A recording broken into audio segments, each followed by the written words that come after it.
Good morning, Year 11. I just want to take a couple of moments of your time just to talk to you about the Year 11 PPEs that are coming up after half term. And just to remind you, yes, I am in charge of exams. I'm not just the fella who gives out masks in the morning. So just a little bit of information, some of which you'll already know.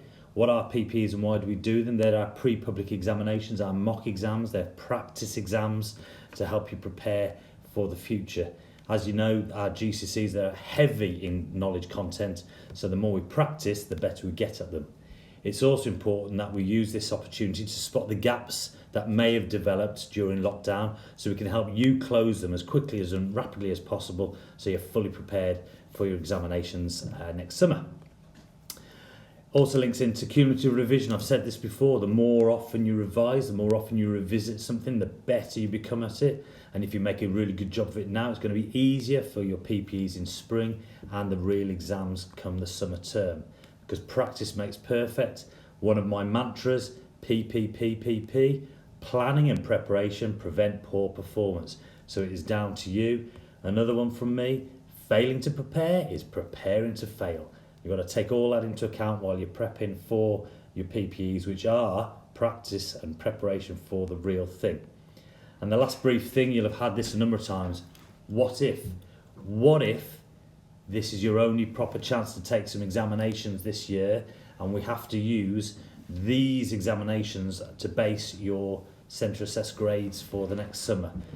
We don't know what the future is going to hold, so we've got to make sure that we do the very, very best we can, so we're giving us the most real opportunity to know exactly what grades you're working at, so we can use that to help us move forward.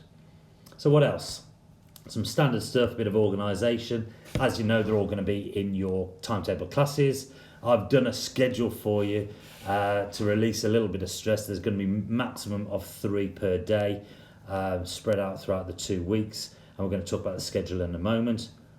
Rules, same rules that apply. Get in the groove for the summer exam, so any examination rules still apply. Equipment, make sure you can prepare for everything. We can't lend you any of this stuff, as you know. And just a reminder, they should be switched off and in your bags anyway. You're not allowed in the summer exams, so don't have them readily available for cheating in your PPEs. So the schedule itself. So I'll put the schedule out and your form tutors will have a copy of it to give to you. It's different to how it's looked before, and you need to take ownership of this and you need to personalise it. So I'm just going to flip to my copy of it. Here it is, and we're just going to edit it slightly. So this is the schedule for the first week, and at the bottom you can see it says this is week 1 of your PPEs. Okay, although it's week 2 of school, it's week 1 of your PPEs, and the next one, it's week 1 in school, but it's your second week of PPEs. There's a whole lot of information down the bottom for you to read. Your form tutor might go through that with you as well, but I'm just going to briefly show you how you should use this. So I've scheduled it out. You can see anything red means there's no exams whatsoever. So if you wanted to, you could put a cross through it like that, but it's going to make a bit of a mess. And as you can see, I've blocked it out. So your first exam, Monday the 9th of November, is option C. And we can go in here and you might go, oh, what do I do in option C? Oh, I do geography. So I'm going to write here, geography. And I'm going to speak to my geography teacher and I'm going to ask them, how many exams have we got in geography, sir? And they'll say, you've got 3. So you put number 1 of 3. And then later on, when you've got geography again, so when is option C again? Oh, it's down here on Friday, geography. I can then put 2 of 3 and add in geography. Obviously, write it as neater than there. It's a bit difficult on an iPad. And you go through it like that. So what have I got? Option D. Oh, I'm doing IT, so I can put in IT there. That's exam 1 of 2. I don't know if it is. You need to check that with your teachers.